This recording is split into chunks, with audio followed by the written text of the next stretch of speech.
Hello everyone! In today's video, I'm going to show you how to add an admin on Instagram page. But before that, please don't forget to leave a like and subscribe to this channel. So without further ado, let's get started. So first, we must have connected Instagram account with a Facebook account. You must have an app which is named as Business Suite Page Manager.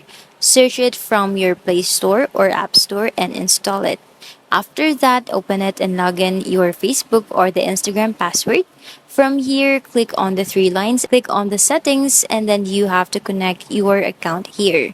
Confirm it and then log in your Instagram account. Go back to your settings and then you have to click on the page access. So once you're here on the page access, you have to click on the add people. And after that, type the name of the user that you want to add as an admin to your account. So that's pretty much it.